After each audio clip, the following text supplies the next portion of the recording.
pruning apple trees. So first I got a lot of blind wood here. Now these are all arranged on a slender spindle with a 5.5 foot top wire here. But I do have some really nice fruiting spurs that occurred on everywhere else that I did summer pruning. So I think I'm just going to keep doing a 3 or 4 bud count prune during the summer and try and build out stockier, more robust, and just more columnarized branches. So I'm going to prune this here. So I'm going to count 1, 2, 3, 4, and I'm going to prune it on an outward facing bud going down right there. So by tying it down, I was able to get the branch angle to be really wide. This induces fruit spurting a lot sooner, and it also prevents anything else from competing with the single leader I have going on here. This leader is good. I probably should prune this back too.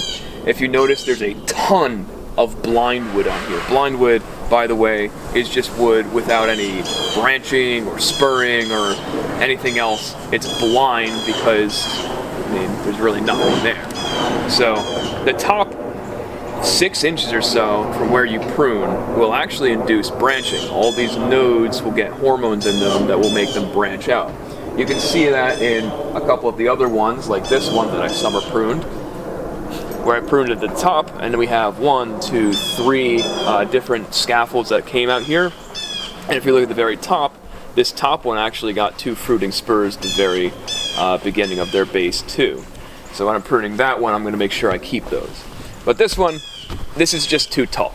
And it's great to have this leader go up because it controls the vigor of the tree and it stops it from really getting out of control. But I can just cut this back. So I'm going to cut this back about 6 inches here, and that should hopefully give me some good, strong fruiting branches here. Those branches that come out during the middle of the season, I'm going to have to tie those back down again. So I'm going to cut it around there. So now it seems like murder to do that to your trees, but doing that's actually going to preserve the structure of it and make it a lot easier to manage. This is a tree that I got. This nursery tree was given to me last year when I ordered them, and this one's got some problems. In the way that I'm training these trees, you're really not supposed to have branches like this one. This one was like a slingshot or like a peace sign. So both of these branches were angled up and both growing very, very similar to each other in vigor. So I took the liberty, I tried to save this one, I cut it back and I bent it down as much as I could. The angle is still pretty suboptimal, but it actually was a really interesting experiment. Stop digging! It was a really interesting experiment because, just like I said, the bending of these branches induces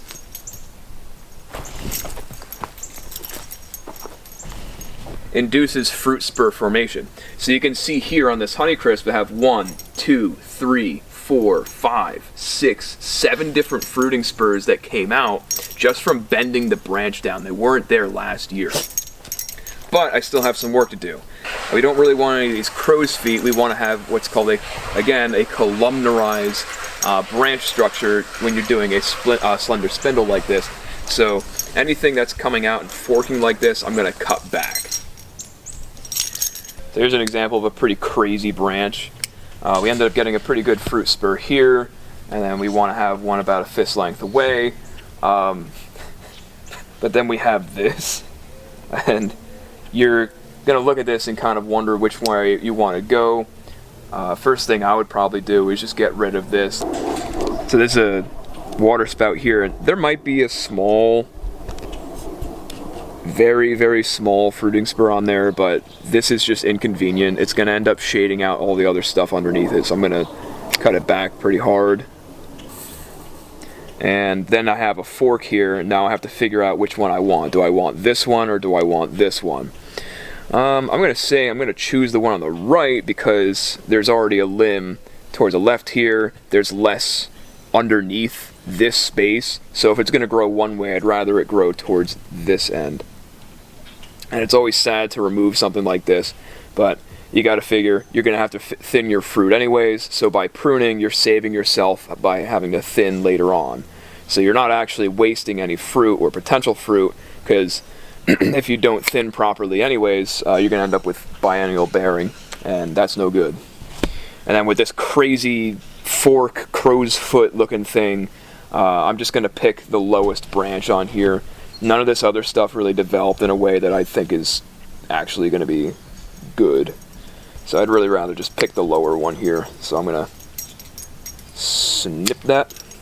And then we're going to, again, talk about columnarizing it. So we just took that and made from the crow's foot to a single column, a fruiting column.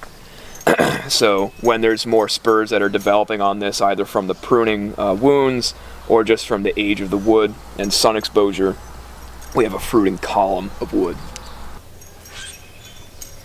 Now I think this one might be a partial tip error. So I actually don't want to eliminate all the tips like I did on some of the other ones.